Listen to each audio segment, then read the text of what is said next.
Boa noite, pessoal. Eu estou só esperando aqui a doutora Isabela entrar, que vou fazer uma com ela sobre o decreto estadual 41.053/2021 do estado da Paraíba, que foi publicado no dia de hoje. Aí, doutora Isabela já entrou. Só tua iluminação, Isabela, está um pouco em cima de você. Se você puder afastar um pouquinho, virar para o outro lado, fica melhor, eu acho. Pronto, melhor. E Vai aí, ter outra pessoal, iluminação. vamos falar um pouco sobre o É decreto muita luz estadual. aqui. Sempre muita luz. Vamos falar Acho um que aqui pouco. melhorou. Vamos falar um Boa pouco. noite, pessoal. Tá conseguindo me ouvir, Isabela?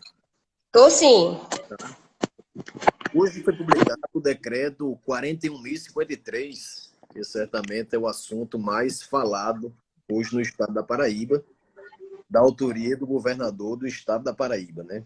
Do governador João Azevedo Lins Filho, que estabelece novas medidas temporárias no período de 24 Desde de fevereiro, portanto, a partir de amanhã, até o dia 10 de março de 2021, e estabelece uma série de restrições para algumas atividades empresariais que estejam em cidades com bandeira laranja ou vermelha no estado da Paraíba. Então, bares e restaurantes, escolas, academias, enfim, hotéis, construção civil, call centers, indústrias, todos esses são os setores que são alcançados aí diretamente pelo decreto. Eu vou apresentar primeiramente Isabelle Neves, que é mestre em Direito pela Universidade Federal da Paraíba e advogada no Mozalas Azevedo. Tem especialidade na área de Direito do Trabalho, que certamente é uma área que muitas pessoas estão preocupadas com isso, porque, diferentemente dos decretos anteriores, tínhamos algum incentivo, algumas medidas por parte do governo federal, apesar das restrições estabelecidas em algumas atividades empresárias. E, ao que parece, o decreto estadual, ele, apesar de fazer essa restrição, ele não dá nenhuma medida de apoio ao empresário. Então, eu queria ouvir, doutora Isabelle, essas primeiras críticas que ela tem quanto a esse decreto, qual é a visão geral que ela tem quanto ao decreto, especialmente na área trabalhista, que é a sua área de atuação e a área de domínio, que tem muito a contribuir aqui conosco. Então, boa noite a todos e vamos lá, doutora Isabelle. Boa noite, pessoal. Hoje foi uma correria. Já vimos com essa expectativa, porque o governo e a prefeitura vinham anunciando que iam ter medidas restritivas em razão do aumento da pandemia, e a gente estava aguardando a publicação do decreto, até agora, pelo menos, que a gente está aqui ao vivo, não tenho como saber se já saiu alguma coisa do município, mas até então temos esse decreto estadual, e na minha área, todo mundo ficou bem, na área trabalhista, todo mundo ficou bem receoso, que como o Rinaldo relatou, as medidas federais que vinham do governo federal com relação a apoio às empresas, elas ainda não saíram, né? A medida provisória 927, que saiu em março do ano passado, ela previa antecipação de férias, possibilidade de acordos de compensação, e nada disso existe.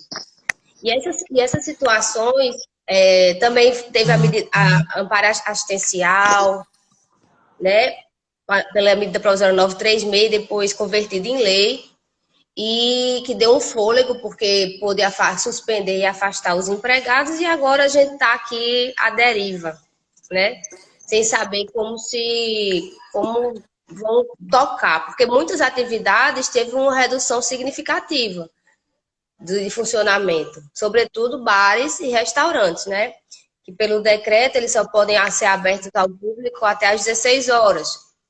E depois desse horário, só até às 22, através de takeaway e delivery. Então, aí já vieram perguntar o que a gente faz, o que a gente pode fazer. Eu estou adotando, a princípio, falando falando sem ter uma previsão, uma regulamentação legal, mas como antes o que eu falei na época, parece até que estou vivenciando a mesma coisa, quase na mesma época, porque a medida provisória 927, ela saiu em março, 22 de março, e as medidas restritivas se iniciaram um pouco antes. Depois, essa medida provisória ela veio retroagindo os efeitos. Então, eu estou falando um pouco o que eu falei naquela data. A saída não é a ideal, se não conseguir fazer acordo coletivo com o sindicato da categoria, tentar pelo menos acordos individuais com os empregados, que ainda tentando antecipar as férias, ressaltando o teor do decreto que reduziu a jornada, a situação excepcional. E acredito que de urgência é isso que vai ter que ser, fazer acordos de compensação de jornada, vai ser isso que vai ter que ser, para que não seja tão sentido, porque ainda bem que até agora, pelo menos, o funcionamento, em que pese ter sido reduzido e bastante restringido para esses setores, ainda tem algum funcionamento, e com essas adaptações e até esse calejado, né, que a gente vê, alguns setores já se adaptando, colocando delivery que não tinham. Então, o que eu digo, para quem não tem como esperar, é tentar fazer acordos de compensação de jornada, porque vai ter uma redução da jornada. Quem tem, colocar aí férias, né, e negociar o pagamento dessas férias. Ainda, como eu digo, não há uma regulamentação federal, porque a legislação trabalhista ela é federal. Se tiver um bom relacionamento com o sindicato da categoria, tentar alinhavar um acordo coletivo, porque é mais seguro, e aguardar, né? Se Deus quiser, vão ser só esses 14 dias.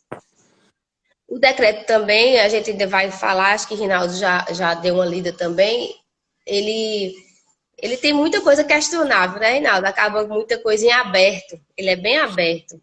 Eu pedi para você falar primeiro, porque realmente esse é um tema que muitas pessoas perguntam logo sobre a questão trabalhista, né? E meus empregados, o que é que eu vou fazer? Porque há uma restrição de funcionamento, muitas vezes aqui injustificada, e eu vou mostrar aqui porque algumas restrições são injustificadas ou pelo menos são incoerentes. E que a forma como está permite, entre aspas, esse funcionamento por parte do empresário, sinceramente, é querer dizer que não está proibindo, mas prejudicando ainda mais o funcionário, o empresário. Porque você não tem condição de ter um comércio que funciona até às 16 horas, como é o caso dos bares e restaurantes, que são os mais atingidos, sobretudo porque tem bares e restaurantes que funcionam apenas à noite, no período noturno, então eles vão ficar 100% comprometidos com o seu funcionamento, e outros que não fiquem 100% comprometidos, mas dizer que vai até às 16 horas, é só você permitir ali, basicamente, o almoço. Você não tem uma outra refeição que você consiga praticar dentro daquele estabelecimento.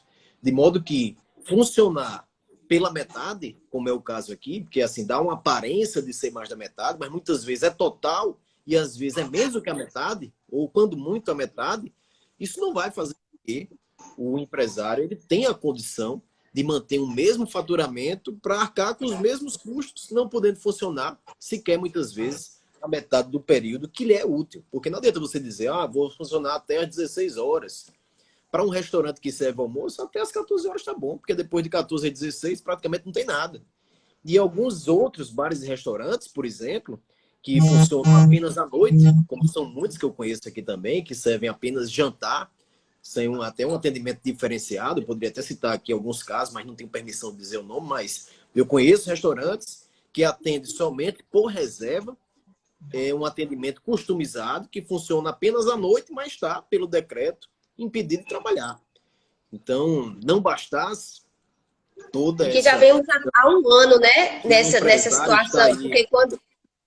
Que o empresário está aí há um ano batalhando contra essa situação, agora encontra uma outra situação também, que eu diria, com todo respeito, que é muito mais severa para o empresário do que a anterior, porque se antes eu tinha algum incremento por parte algum estímulo por parte do governo federal, agora não tenho nada. Agora eu tenho que negociar o quê? Quantidade de horas trabalhadas com o sindicato, e se não for admitido. E se eu não tiver mais condição de fazer isso também? Enfim, é uma situação que, para mim, bares e restaurantes bares e São muito restaurantes estão extremamente comprometidos com relação a isso.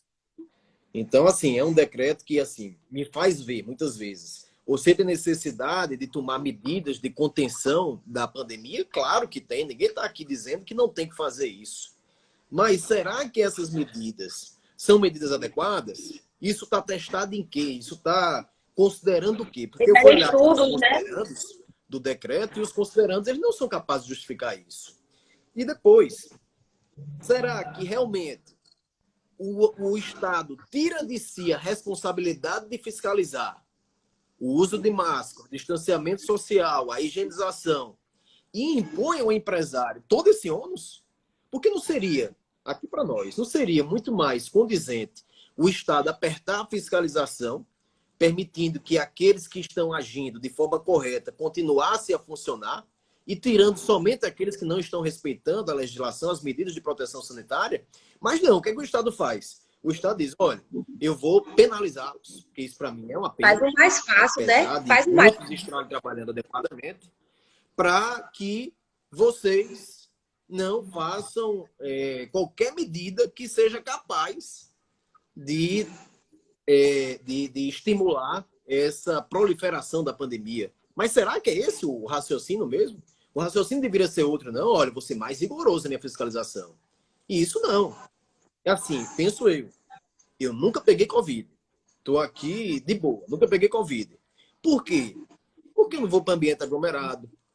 Porque se eu tiver um mínimo de pessoas perto, eu uso máscara. Não uso máscara se estiver distante, se estiver numa situação segura. Higienizo as mãos. Tenho todo esse cuidado para não pegar Covid. Pratico atividade esportiva, não deixei de praticar atividade esportiva e nunca peguei Covid. Já fiz 4 testes, os 4 testes eram negativos. Então, penso eu que, assim, é um decreto, a gente vai comentar mais sobre esse decreto, mas é um decreto que penaliza os certos, aqueles que estão simplesmente querendo sobreviver, querendo gerar emprego, em detrimento de uma maioria, por uma ineficiência do Estado de não fiscalizar aqueles que estão equivocados. Então, a priori, minha primeira opinião quanto aos decretos, porque eu estou dizendo aqui, eu li os considerandos do decreto, para mim não justifica. Olha o que ele diz aqui no considerando. Considerando que em 24 horas os óbitos aumentaram mais de 70%. Peraí, então tu está analisando aqui para tomar uma medida dessa? Um dia em que os óbitos aumentaram 70%. Os óbitos na Paraíba, nos últimos dias, a média está de 10 óbitos. Estava menor, de fato. Mas aí pega um dia, saiu de 10 para 17. Quanto foi no outro dia? Então, assim, um dia que ele considerou para tomar todas essas medidas, um dia. Então, assim, no mínimo, ele não está legitimando o ato normativo. O ato normativo ele deveria ter uma legitimação bem melhor, com todo respeito, a esse aqui que foi praticado. Então, tem vários pontos, que eu vou comentar aqui, outros vários pontos, mas mostrando assim, a inconsistência do decreto, algumas ilegalidades que estão aqui já previstas nesse decreto, que vamos conversar mais a respeito. Mas eu lhe atrapalhei, Isabelle, peço desculpa que você ia fazer um comentário e eu lhe atrapalhei, mas fica à vontade. Eu ia dizer, complementando o que você falou, é que pensaram-se determinadas a intenção, o que a gente percebe é que se pensaram algumas atividades e colocaram como se fossem elas as responsáveis por estar tendo esse aumento substancial da Covid-19, né? Porque são os restaurantes que eu, na minha visão até a hora, na dicção, na redação, os mais prejudicados, porque foram eles, e são lá que acontecem as maiores aglomerações, e no interior das casas das pessoas não estão acontecendo aglomerações, e isso é suficiente para coibir, né? As inconsistências são grandes, as justificativas também são rasas. A fundamentação não convence. Como você disse, não seria uma fiscalização, imputação até de multa, se as fiscalizações que tem a previsão de multa, mas ao invés de coibir, de restringir tanto assim a atividade, até dificultando o faturamento da empresa, será que, como você diz, não devia fiscalizar e penalizar, de fato, se for encontrado em situação de infração, né? Penso eu que deveria ter mais a previsão da fiscalização. O toque de recolher, que tem essa previsão, até poderia existir, Mas também não existe que justifica. Será que é das 22 às 5 que acontece também a transmissão da Covid? Né? Então, assim, eu não tive essa sorte sua, peguei a Covid, mas nem estava em aglomeração, mas porque meu marido também trabalha em situação que não pode, nunca deixou de trabalhar, e eu peguei, acredito eu, com ele, né, que ele estava trabalhando. E até quem está dentro de casa pode ser acometido, né? Mas... Exato. Eu tô vendo aqui alguns comentários de Juliana aqui, por exemplo, tá dizendo, olha, isso aqui não vai durar 14 dias, não. Eu acho, de fato, também não vai durar 14 dias. Eu acho que vai ser bem mais. Valberto Neves fez uma ponderação também, que eu sempre faço essa ponderação. Olha, se está reduzindo o atendimento, vai haver mais aglomeração, porque não haveria um espaçamento. Porque não haveria uma restrição de acesso a considerar determinadas características, né? Por exemplo, idade, sexo, enfim. Poderia fazer isso, né? Você tem uma restrição de frequência a considerar as idades, a considerar o sexo, enfim, o gênero, né? Que poderia tornar mais espaçado, manter o expediente, mas tornar mais espaçado para evitar até essa aglomeração. Você falou de aulas. Aulas também estão previstas aqui, as escolas, né? Teve uma crítica aqui, que foi uma crítica também, que eu já comentei com você, Isabelle, que denota, como a gente já falou aqui, a incompetência do Estado, a ineficiência do Estado. O Estado, com toda razão, permitiu o funcionamento das escolas particulares, com toda razão, porque, de fato, deve permitir, sobretudo, como foi colocado aqui, das crianças, que diga ali, ensino fundamental, primeiras séries, e ensino infantil. Mas não possibilitou o ensino presencial de ensino fundamental das últimas séries e ensino médio, bem como as aulas de universidade. Eu tenho muitas críticas quanto a isso, sou professor, sei bem o que é uma aula presencial, sei bem o que é estar professor e sei bem o que é estar aluno dentro de uma sala de aula, e eu sei essa perda da qualidade de uma sala de aula que é feita apenas de uma forma remota, como está aqui se propondo a se fazer para os jovens e os adolescentes com mais idade do que aqueles que estão colocados com a possibilidade de ensino presencial. Mas me causa espécie, sinceramente, é você dizer que o ensino público ele não vai ter o retorno às aulas. Porque isso aqui, assim, me comove demais por saber que esse distanciamento cada vez mais se agrava. Por que é que não voltam às aulas, mesmo que seja o ensino infantil e o ensino fundamental, primeiras séries das escolas públicas? Será que as mães, os pais têm realmente disponibilidade de estar em casa acompanhando esse ensino? Ou eles precisariam, de fato, deixar no estabelecimento escolar público para poder trabalhar, para que as crianças elas tivessem um acesso de maior qualidade às aulas, que não está sendo proporcionado. Está sendo dito aqui que vai ser feito um ensino remoto. Chega aqui a pessoa que está frequentando a escola pública, muitas vezes não tem nem um celular, muitas vezes não tem nem acesso à internet. Como é que você está falando de ensino público remoto? A gente já vai garantir o ensino público. Já perdeu um ano inteiro. Isso só mostra o quê? Que se as escolas privadas acertadamente podem funcionar presencialmente e as públicas não, isso mostra que as públicas não estão preparadas. Significa dizer que nós estamos há mais de um ano em pandemia e o Estado não se preparou para o retorno das aulas nas escolas públicas.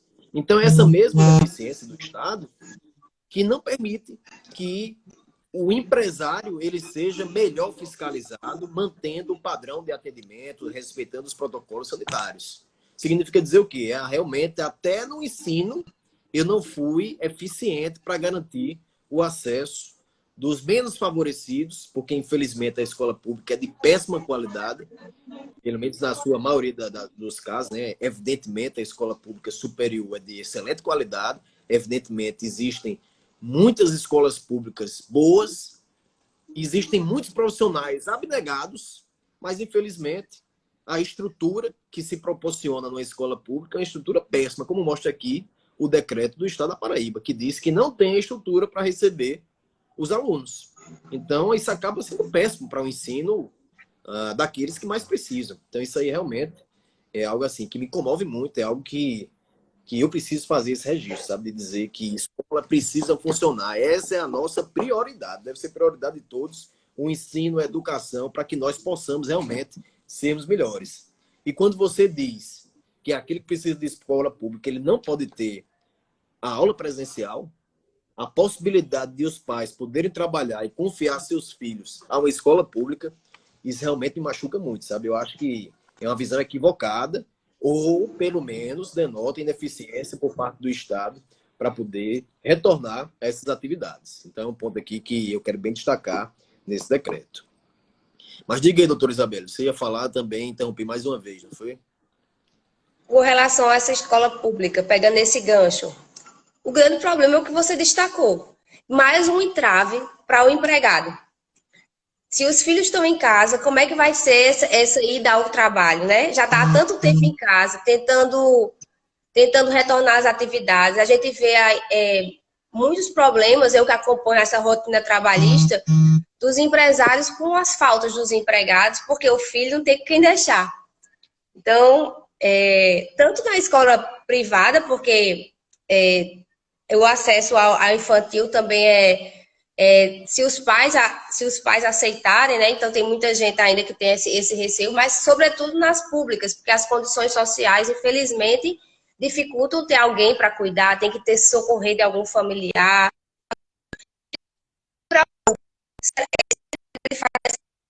Ele enumera algumas atividades que podem funcionar, né? E com relação às que não estão aqui enumeradas, é porque estão vedadas, é porque não há restrição, é mais aquilo que eu lhe digo, como é que se fundamenta o porquê da escolha dessas atividades. Porque fala no artigo 3º, fala das escolas, depois no artigo 4º fala da fiscalização e a imputação de penalidades, quem são os órgãos de fiscalização, não detalha as multas, deixa uma questão discricionária. Já no artigo 7º fala, aí eu não estou dizendo que eu estou escolhendo determinadas atividades a funcionar. Só para a gente voltar aqui, Isabel, a questão do ensino, só para deixar claro aqui, como é que ficou? O ensino fundamental, ensino infantil, primeiras séries, pode ser híbrido ou pode ser remoto, né? Isso aí fica a escolha do que for os pais, a escola, enfim. Mas o que for ensino infantil, séries avançadas, ensino médio e universidades, aí apenas ensino remoto. Isso está dito pelo menos nesses 15 dias aí que estão sendo colocados, mas enfim, eu custo a acreditar que vão ser apenas 15 dias. Com relação a bares e restaurantes, vai das 6 às 22. 16. 16 às 16, aberta ao público. 16, aberta ao público, né? Até às 22, takeaway ou delivery. Isso. Fecha, né? Então teria também essa restrição. Aí, complementando o que você estava dizendo, tem outras atividades que vão ter horários diferenciados, não é isso? Você estava falando da sala de beleza, academias, continua. Sim, aí para salões de beleza não tem a determinação de... Salão de beleza e barbearia não tem a fixação de horário, não. Então é regra geral. Mas né? Até as 22, então, né? E aí academias até 21.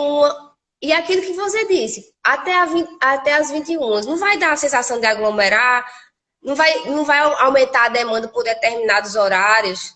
Lógico que eu retornei à academia, eu estou fazendo academia, então a gente vê que tem os protocolos das academias que determinam o quantitativo X de empregados, a depender do tamanho do estabelecimento. Mas a procura aumenta, até a dificuldade de acesso, porque vai ter mais gente tentando fazer o check-in, como eles chamam, no horário. Então, será que o certo não seria espaçar para espalhar mais essa aí da academia, né? Escolinhas de esporte, ou seja... Eu pensei o motivo disso aí, mas isso aí é para compatibilizar com o horário final, né, do toque de recolher, né? Que considerando que você vai fazer 22 horas de atividade, aí bateria às 22 horas, né? Então, teria até as 21 horas, que você inicia até as 21 horas, né? Mas depois teria que todo mundo providenciar a ida para casa para poder não chocar com o toque de recolher, né? Então, isso aí, eu cheguei a essa conclusão com base nisso. Agora, construção civil não tem horário, regra geral. Call centers não tem horário, regra geral.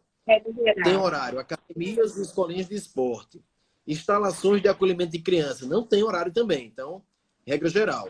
Agora, hotéis, pousadas e similares, é claro que é 24 horas aí, porque não tem como você restringir o funcionamento de hotel, pousadas similares até as 22 horas, né? Então, pela própria natureza e essência... É que o hóspede deve retornar, né? Já que tem um toque de recolher para ele deve retornar até as 22 horas. O funcionamento vai ser permitido, mas o hóspede tem que retornar. Não, Já tudo que tem bem. o Então toque você tem de que retornar recolher. para o funcionamento realmente permitido. Agora vamos falar aqui de algumas incoerências do decreto. Bares e restaurantes em praças de alimentação. O que diz aqui exatamente a questão de shopping centers, praças de No alimentação? parágrafo único do Ele vai artigo dizer, 9º.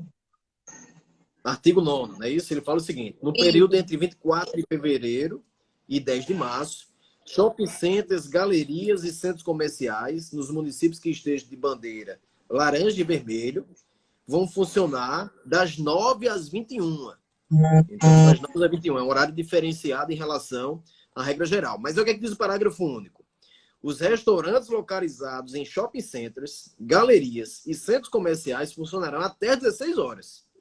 E os demais estabelecimentos localizados nas praças de alimentação poderão funcionar até às 21 horas. E realmente eu tive um pouco de dificuldade de compreender isso, sabe? Porque nós estamos falando de um ambiente onde tem um controle, um ambiente em que está funcionando a praça de alimentação, mas não está funcionando os restaurantes da praça de alimentação. Então, assim, eu acho até uma incoerência você fazer isso aí, porque se a praça de alimentação continua aberta, quer dizer que eu continuo frequentando a praça de alimentação. Então, se eu levar alguma refeição minha, eu continuo lá na praça de alimentação, comendo, bebendo lá uma refeição minha. Mas o bar e o restaurante está lá, ele não pode funcionar. Então, é incoerência também isso aí. Você dizer, olha, a praça de alimentação, ela pode continuar funcionando, mas os bares e restaurantes têm que fechar até às 16 horas. Isso que também é, assim, convenhamos também, é você matar o empresário aí. Porque um shopping center, muitas vezes a pessoa vai depois do expediente do trabalho, vai geralmente no fim da tarde e início da noite.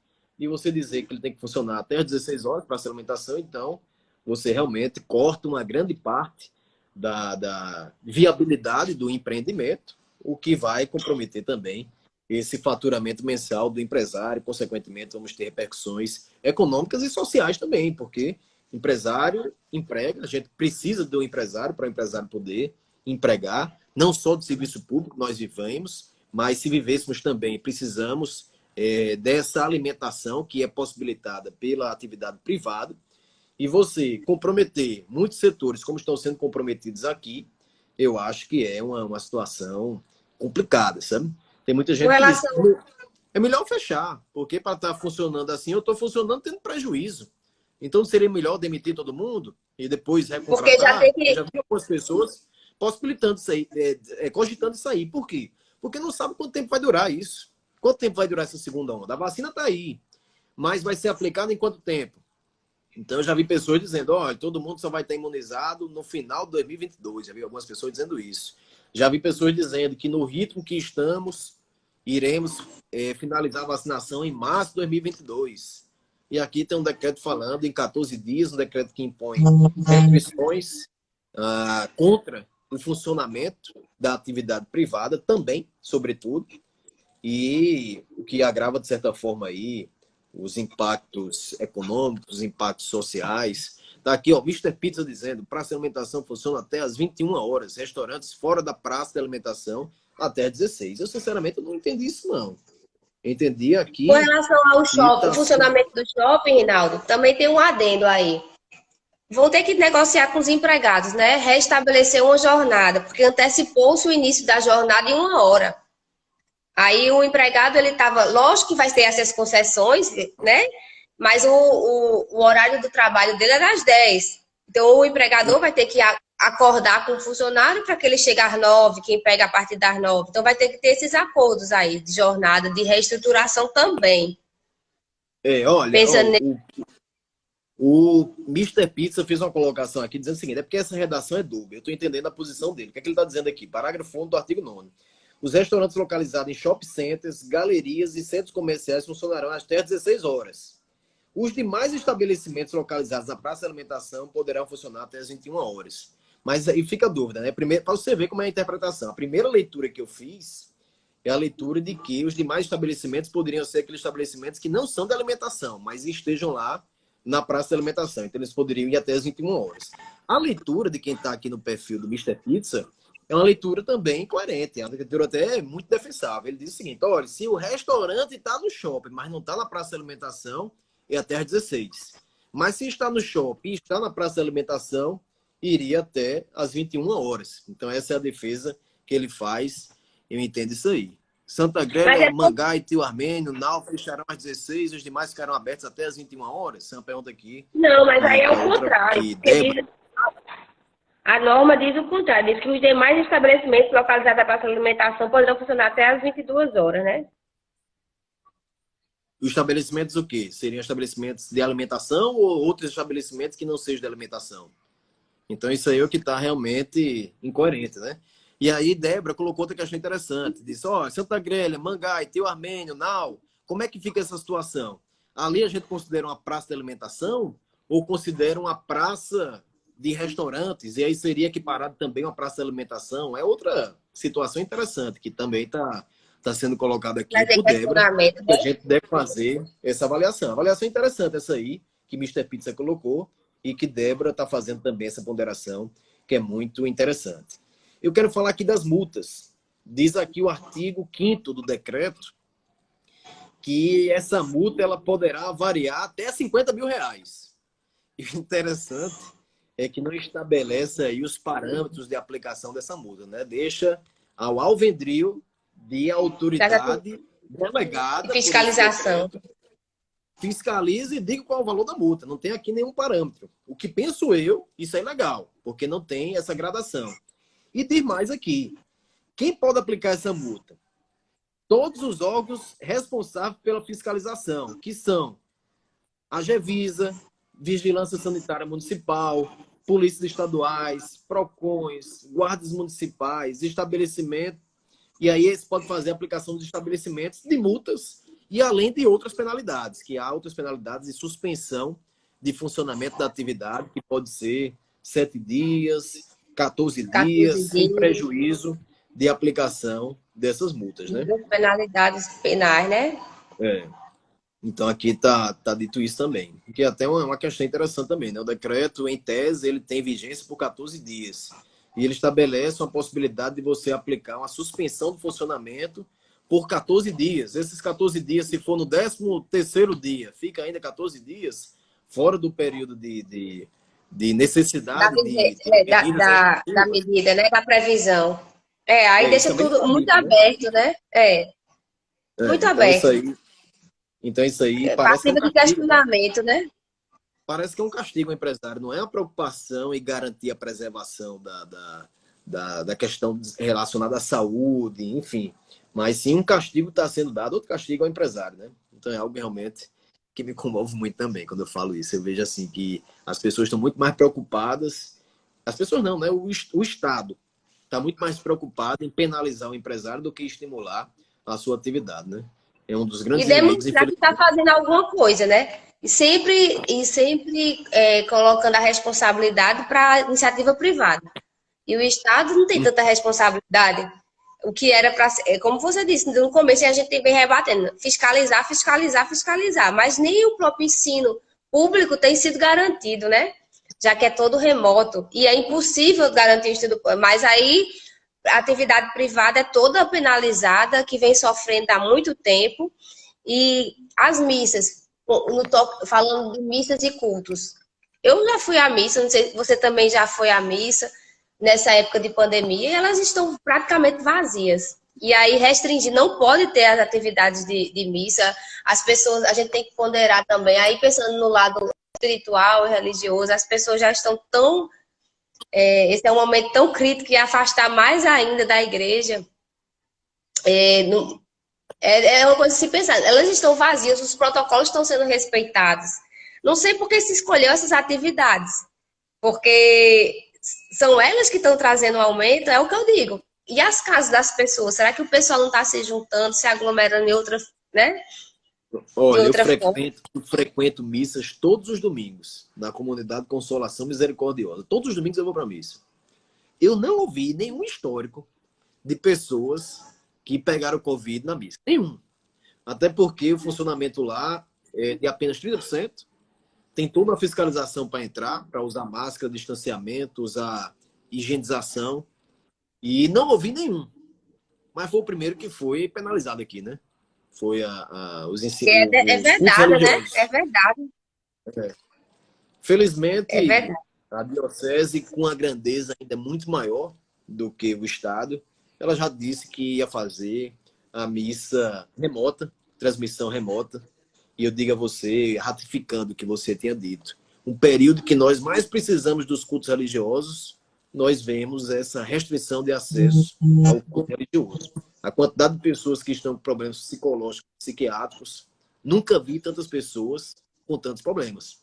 E o tratamento espiritual é um tratamento essencial para um período de pandemia. Eu posso dizer que muitas das vezes, durante essa pandemia, orei, entrei em minha oração, um estado de reflexão, para poder acalmar essas agonias, essa ansiedade do dia a dia. Embora, assim, eu possa até dizer que eu sou privilegiado com relação a tudo isso, mas eu vejo pessoas que estão numa situação bem difícil e a válvula de escape que tinha, que seria a frequência, um culto religioso, acaba aí sendo prejudicado, embora não fosse ali, sinceramente, nenhum alvo de aglomeração que eu, particularmente, tenha visto. Mas se foi, caberia o Estado não permitir que aquele estabelecimento assim o fizesse, aplicasse a penalidade de uma forma legal, mas não impedir aqueles que estão seguindo todos os protocolos de realizar os seus cultos religiosos. Então, eu tenho também essa restrição feita em relação aos cultos religiosos. Acho que não deveria, sim, sinceramente, ser objeto de restrição, mas sim de uma fiscalização por parte do Estado, assim como todas as demais atividades que foram prejudicadas por conta desse decreto de novas medidas temporárias emergenciais de prevenção ao contágio do novo coronavírus, que está aqui lançado no dia de hoje, no Diário Oficial de número 17.308 do Estado da Paraíba. Mas diga mais, doutora Isabelle, suas ponderações. Eu acho que a gente já adiantou um bocado aqui sobre esse tema. As pessoas estão perguntando muita coisa aqui, estão participando demais. Eu agradeço aqui, estou vendo aqui muitas pessoas amigas, muitas pessoas que eu não conheço, mas com participação aqui também, fazendo comentários. Agradeço a todos que estão colaborando com essa transmissão. Dizer que a satisfação sempre renovada estar aqui na companhia de todos vocês. Então, minha Isabela, eu pedi para você fazer um arremate. Minha preocupação aqui é que, na sua concepção, no que você pensa, fazendo uma interpretação sistemática, a ideia é restringir as demais atividades ou as outras estão autorizadas? Porque fica meio um contrassenso. Olha, eu sou legalista, né? Então, o que não está proibido está permitido. Então, vou na questão da legalidade, né? Se não houve proibição, está havendo permissão. E aí a gente volta... Frequentar a orla não está proibido. Pode ser que o município venha a fazer uma proibição, mas não está proibido. Outras atividades, por exemplo, perguntaram para mim, cabines de estudo, está proibida? Cabines de estudo? Não está proibido. O que foi proibido aqui foi o ensino regular. Mas cabine de estudo não está proibido. Cursinhos também, né? Uma restrição de horário. É das 6 às 22 horas. Ela não entra nas regras especiais do artigo 7º, porque não está lá englobada no artigo 7º. Então, ela está permitida aí das 6 às 22 horas. Cursinhos pré-vestibulares, então você entende que está possível na interpretação. Porque aí, se não pode o ensino médio, tá entendendo? É o que eu digo. Porque determinadas atividades foram utilizadas como... Essas atividades foram as que causaram a pandemia. Fica meio um contrassenso. Não tem justificativa plausível. Aqui, realmente, tem muitas atividades que estão sendo restringidas quando não foram a responsável, ou pelo menos não tem esse estudo aí que justifique essa questão, né? E assim, o que eu mais lamento, sinceramente, é que são setores, segmentos da economia que já foram prejudicados na primeira fase da pandemia, na primeira onda, e estão sendo novamente prejudicados, sem nenhum estudo relevante para dizer que eles são alvo de contaminação e eles passam a ser novamente prejudicados. Então, a crítica é essa, né? Muitos proprietários de bares e restaurantes, conheço muitos proprietários de escolas que estão sendo mais uma vez penalizados aqui. Então, como é que tem que se adaptar novamente, né? Que já vinha com esperança de conseguir as atividades. Eu não vou nem dizer se adaptar novamente. Eu vou entrar no modo sobrevivência mais uma vez. E agora, sem nenhum estímulo. Porque antigamente você tinha uma compensação, não vou dizer nem estímulo, compensação, que era um auxílio que era prestado por parte do governo federal. Mas o governo estadual, que não cumpriu a sua missão de fiscalizar, a sua missão de abrir leitos suficientes para combater, porque como colocou aqui Débora, Débora não, Vânia, não é emergência nenhuma. Isso aqui já está mais de um ano e o Estado não se preparou. O Estado vem e penaliza mais uma vez esses setores que já estão sendo castigados há mais de um ano. Então é algo que, assim, eu não estou dizendo aqui mais uma vez que não é necessário ter cuidados para combater os efeitos da pandemia. Claro que todo mundo deve ter. Eu venho publicando, inclusive, nas minhas redes sociais isso. As pessoas devem manter distanciamento, as pessoas devem garantir a higienização das suas mãos, as pessoas não devem deixar de usar máscara, devem sempre adotar todos os padrões, os parâmetros necessários para evitar a contaminação, porque assim eu não peguei. Então, todos esses parâmetros devem ser adotados. E não simplesmente fazer restrições como estão sendo feitas numa demonstração. E fiscalizar, né? Fiscalizar. O efeito de fiscalização deve ser mantido sempre. E fechar quem tá descumprindo, mas não restringir tanto atividades que já vêm numa sobrecarga, numa dificuldade, tentando se reerguer e penalizar mais uma vez. Realmente eu fiquei muito entristecida e preocupada com nossa economia, porque a gente só sobrevive também com renda, né? E o reflexo disso é muito desemprego, que essa também é uma preocupação minha, muito endividamento, sem auxílio do governo suficiente, menor arrecadação de tributos, naturalmente, e aí a gente, como eu lhe digo, a gente não está querendo, não está primando pela saúde, lógico, a gente está primando, mas os responsáveis não são o setor privado, não são a iniciativa privada, né? E é sempre a transferência da responsabilidade para o empresariado. Para você ver, eu vou dar aqui um ponto de reflexão para a gente fazer. Se você considerasse hoje qual é o maior local da aglomeração no estado da Paraíba hoje, o que é que você ia dizer? Eu não ia dizer que era restaurante, eu não ia dizer que era escola, eu ia dizer que eram locais públicos.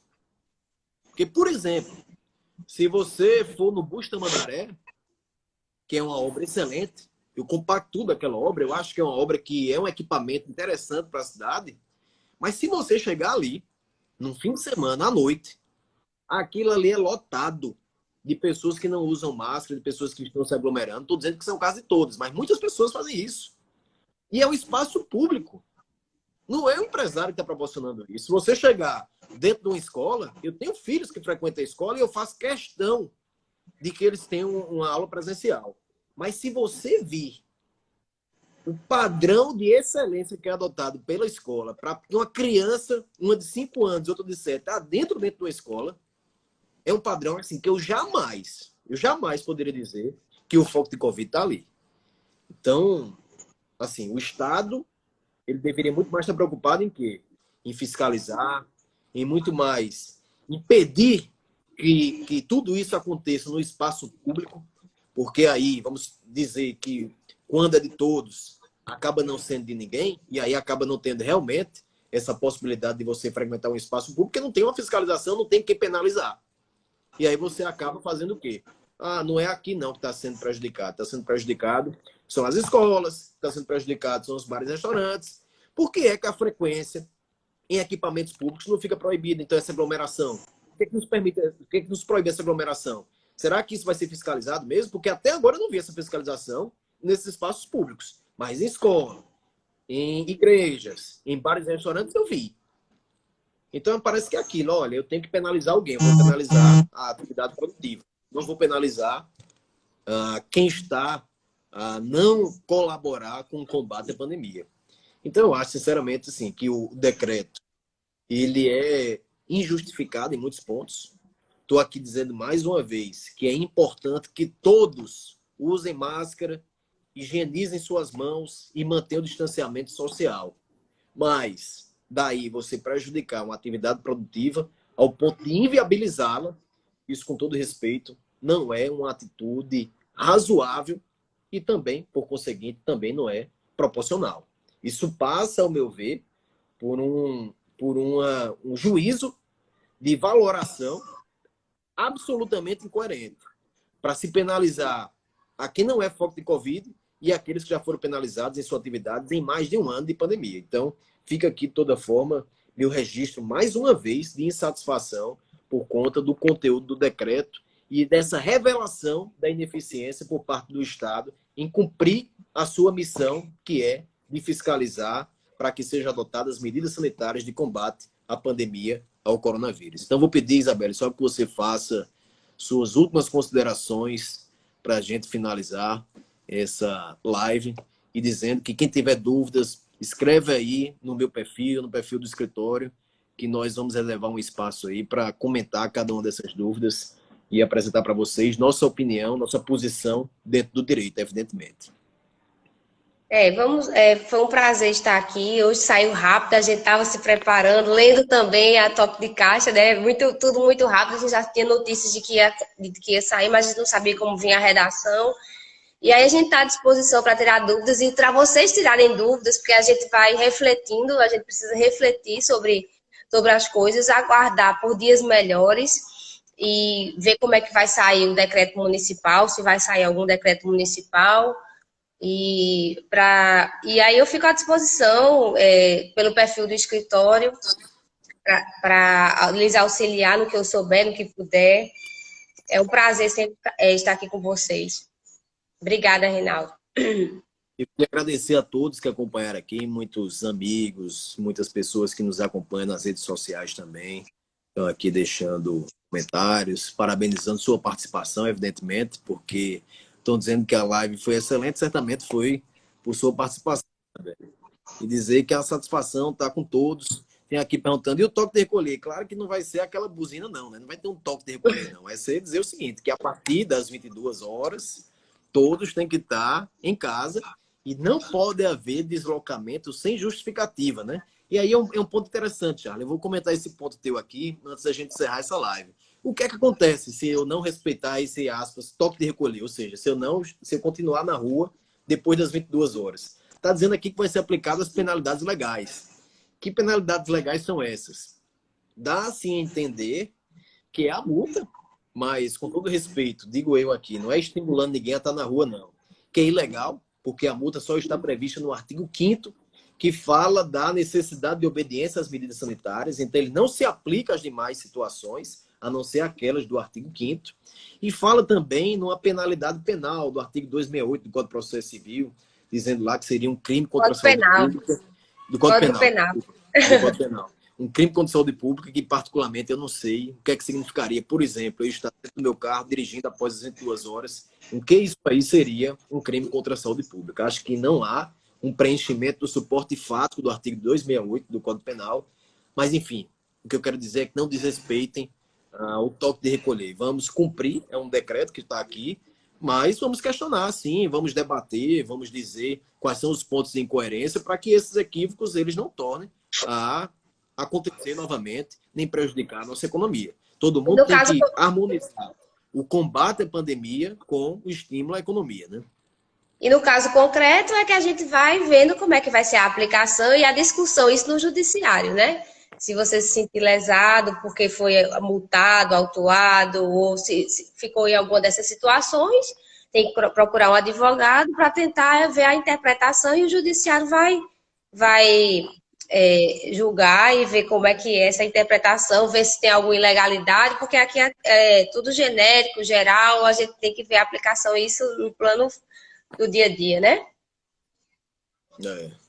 Aqui, Diego Casé, especialista em direito penal e processo penal, né? Nosso sócio da área penal, diz não há subsunção ao artigo 268 do Código Penal. Eu concordo plenamente. Eu já fiz aqui a análise do artigo 268 e não consigo ver tipificação preenchida pelo suporte fático do artigo 268. Né? O suporte fático que eu digo é o seguinte, tem um texto que prevê qual é a hipótese que cabe a aplicação daquela pena. Eu não consigo ver você sair de casa após das 22 horas e isso aí justificar uma sanção penal.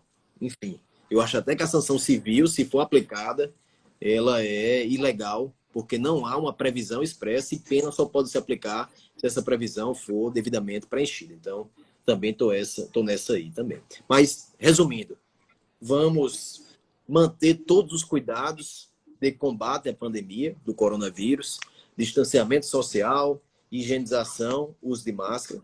Vamos respeitar o decreto, porque não foi feito para ser desrespeitado, e sim questionado, debatido, e, evidentemente, eventuais ilegalidades que sejam cometidas, nós vamos sim combatê-las. Agradecendo, Isabelle, por sua participação, pela audiência tão prestigiada de todos que estiveram aqui nessa live, e dizer que surgiram temas, surgiram perguntas, reflexões, que nós estamos aqui para dialogar com todos vocês. Então, um forte abraço a todos e até a nossa próxima live.